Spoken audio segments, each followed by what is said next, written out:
welcome to a new Harry's Garage video, and today's car is the Honda E. Now this car has fascinated me ever since I first saw this concept car for it at Geneva. I think it was 2017. It was almost the star of the show because it was so different from a design point of view from what Honda have been doing and fairly vanilla cars, and suddenly they had this design icon. Couldn't believe Honda was reinventing itself and doing this sort of car.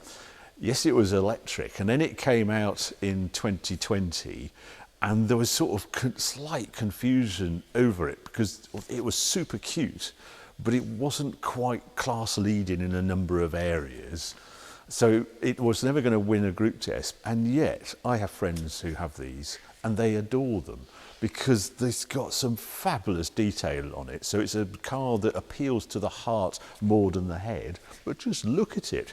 And it has some really neat things, including a turning circle. I've just brought it in here and I couldn't believe I can turn it around, and here I can do laps inside my garage. This is the first car I can do that with its 8-point-something metre turning circle on it. Let's go and have a closer look and go around it. Now the design harks back to the Civic of the 70s, the round lights, this sort of cute face on it.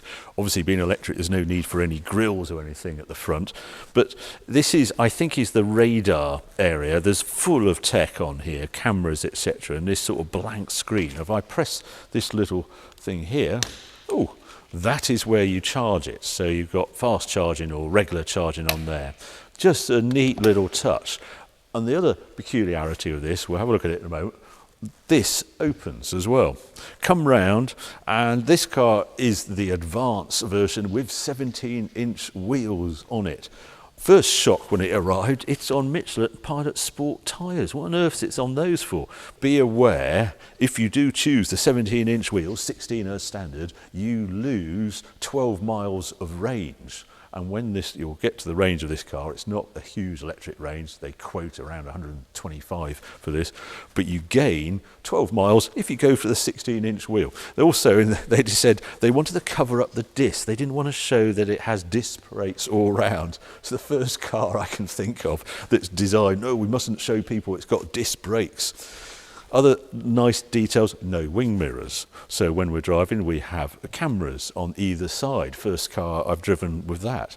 And it's quite a tall car. It's sort of bigger. When it rocked up, I thought it was miniature, looking at brochures and photos of it, but actually it's bigger than you think. It's 1.5 meters high, and there's lots of glass. And it also, when you step into it, it's relatively high seating because, of course, all the battery pack sits in the floor, so that's why it's raised. Brilliant interior.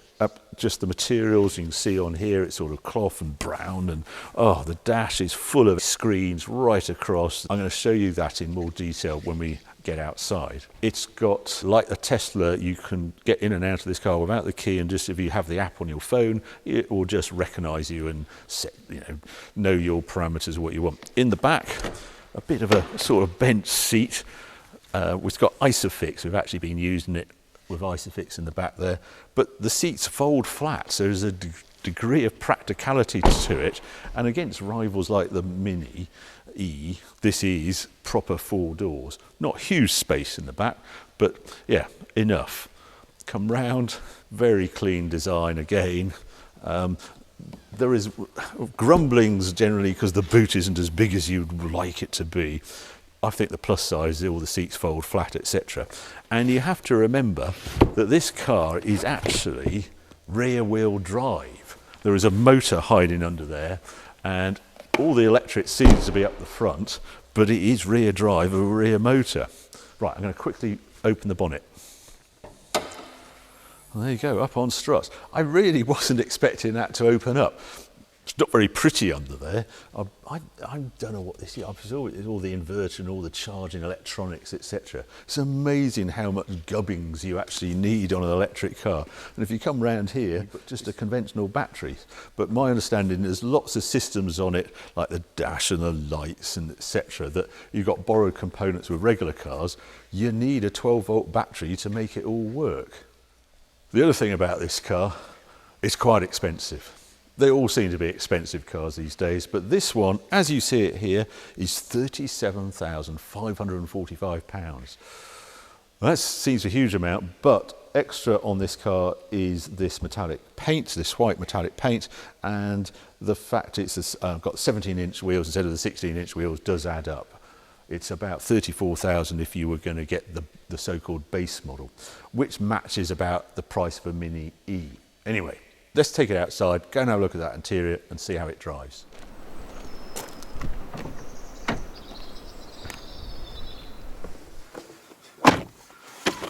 God, it looks different in here. All comes alive because I've got the key on me. Yeah, warning, driver is responsible. And then it puts this, look at that cherry blossom up across the dash. There's sort of a wood finish here. It's sort of square and boxed in. The first thing you sort of notice is the lack of mirrors. Suddenly you've got this incredible view out because you're reliant on these mirrors. This one is also can be a camera or a mirror. I prefer it on conventional mirror, I don't know why. And also I like the way I get a sunroof. You don't spot it from the outside, it doesn't open, but it's a glass roof. But if you look from the outside, it just looks like a black roof. But no, I get that. But actually, my favourite feature is this dash. 1, 2, 3, 4, 5 screens, although that's the same screen there. Oh, there's all sorts of stuff on there you can do.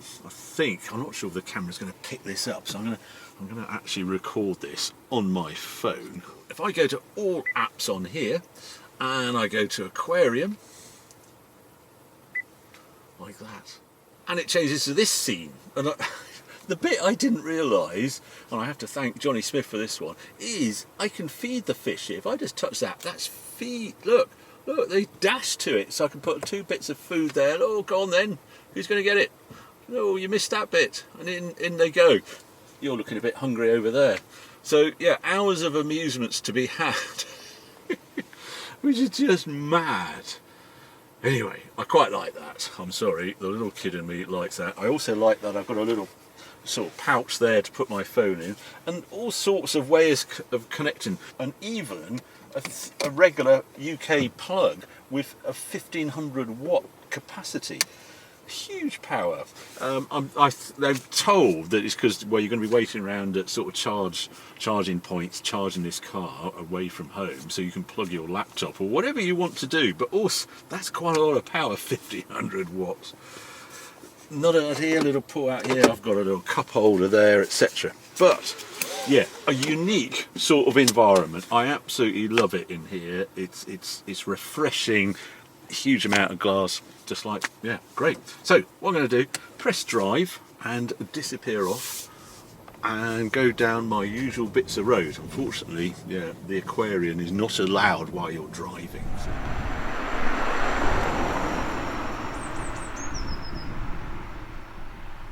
Where I control everything for forward and reverse is down here, and there's a few other things you can do on here as well. I have a sport mode on here, handbrake down here, etc. So that's your main control. And I also like that I've got conventional sort of heater controls on here. They haven't hidden those away inside the sort of screen and touch screen, and heated seats no less, and a heated wheel, because this is the advanced version, which is the posh one, if there is such a thing in Honda E. Well, I suppose it is posh. It feels like a junior sort of electric luxury car. It's just a complete refresh, and I do like this dash layout. Off we go. So yeah, soon gets up to speed. It's performance-wise, this being the higher horsepower, 154 horsepower, 136 horsepower one as well. 0 to 60 is 8 point something seconds, although I've seen people have recorded 7 point something, so it's a bit quicker than Honda actually lets on. Very clean, decluttered here, just the one screen with a digital speedo, no choice, no analog, not round dials at all. I like that a lot.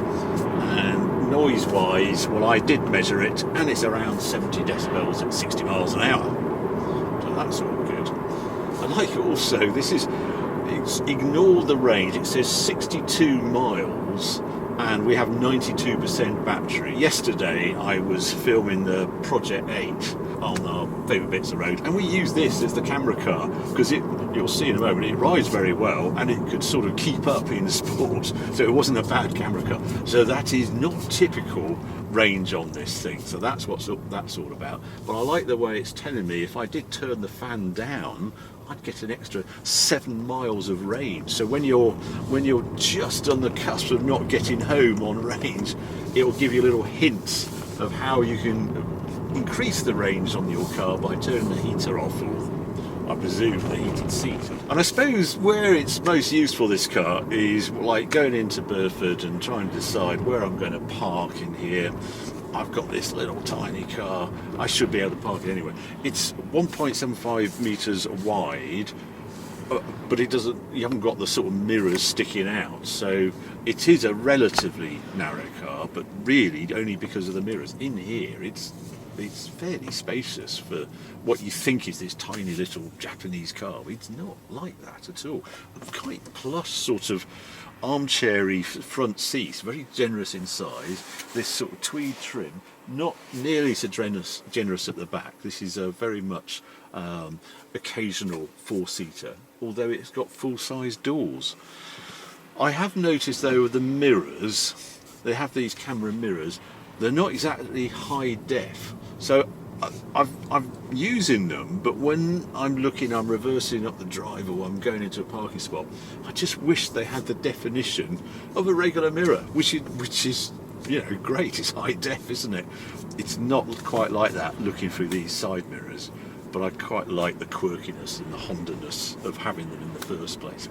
Anyway, I'm going to head out of here and go on some better roads and see what it behaves like around a more testing bit of road than this going through Burford. Right, I'm going to select Sport, which is a slight oxymoron in this car, but it has a sport setting. Basically, it doesn't give any more power, it just makes it quicker to react to the throttle. And then we'll do a standing start down here. Here we go.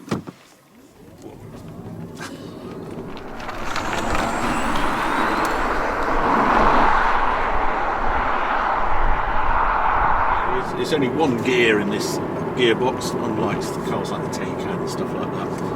And it rides remarkably well. I was looking at the spec of it actually. They've tried very hard on the chassis, way harder than you thought they might. But basically, it's got independent suspension all round on all four corners, a Furston strut, and they've balanced everything out. So it's 50-50 weight distribution, which I really wasn't expecting to read. I would have thought this car really has no idea what the Nürburgring is. Probably think it's of some sort of flowering bush from Austria or something. I don't know. But yeah, now this is the really testy bit of road. Very good ride quality. Yeah, a nice surprise, as it should be. It's that sort of car. They make great claims of it being an urban car, but actually it feels all right out here. It feels more than all right, really.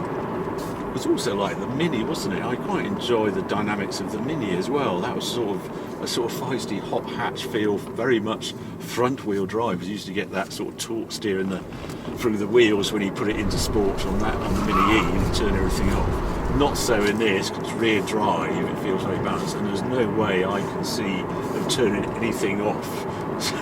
So life could get a bit leery in here. I think that's not what Honda had in mind at all for this car.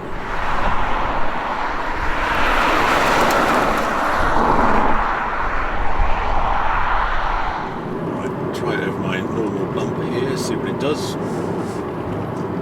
Yeah, swallows it. Around here, it's nice having a narrower car. I can pull out there and get a better vision through there. You forget the little differences a smaller car makes for placing on the side of the road. Look at it go through there. No way am I expecting it to behave like that. I mean, those Pilot Sport S tyres do reduce the range, which I would really think about if I was ordering one of these cars, but they do cling on and give it quite a nice feel through the steering wheel.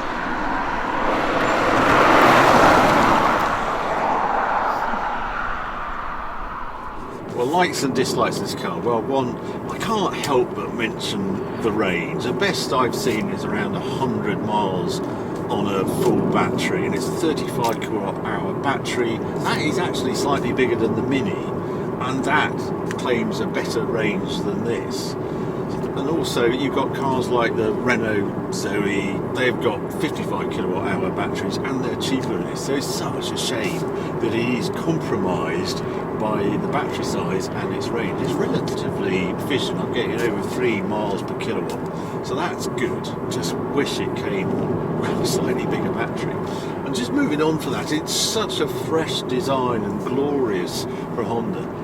I wish they'd also developed like a 3-cylinder turbo 48-volt hybrid. I tried a Hyundai out recently. Super efficient. We couldn't get it below 50 mpg and up in the 60s pretty easy. Imagine that sort of super efficient petrol engine in this car. I think it would really sell. But no, it's just the electric from Honda. Another dislike, the price. It is expensive. There's no way you can justify it on its ability and its price compared to rivals. But they are all pricey. It does have every known tech to man in here. It's got, as I say, the radar cruise, lane assist, all the cameras, speed recognition, got all of that. So it's sort of ready for Euro 7 before it actually arrives. But there are lots of likes. And I suppose my favourite one is the Japaneseness of it. I'd almost buy it for that aquarium just to show my grandson. So look at this. Let's just try it around here. Yeah, it's a bit slippery today. Let's have a look how it gets around here. Hangs on there. Yeah, you just can't unsettle it. It does grip for Japan, this car.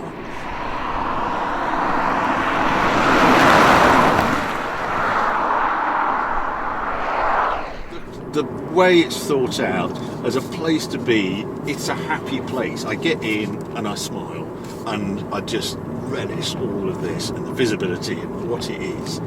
It's proper Honda.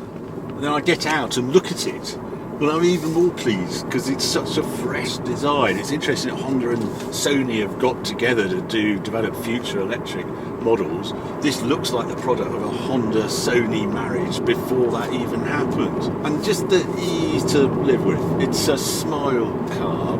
It's not particularly sensible, but it's fun and it's beautifully built. Would I recommend you get one? Well, that's where I hesitate. But the only thing I'd say on that, buy a second-hand one, and they all seem to settle around the £22,000-23,000. Mini E's, Honda E's, and also do not forget the BMW i3, which I think looks more attractive as time goes on. It had more range, it was lighter than this. One thing Honda have seemed to have missed was a weight target on this. It's 1,550 kilo. i3 was 1,290 kilos. Mini is a bit lighter than this as well. Not sure why this is so heavy. So there are fun 3 cars as a second car. If you can live a 100-mile range in your electric car, all 3 offer fun drive. This has the quirky interior and details on it that I think lifts it across Mini. Dynamically, Mini is slightly more enjoyable because it's a bit unruly if you turn everything off, front wheel drive and torque steer. This is actually better, but more enjoyable probably in the Mini. So there you go, that's my test of the Honda E. I hope you enjoyed this video. If you did, well, keep watching, keep subscribing, more videos coming on very soon.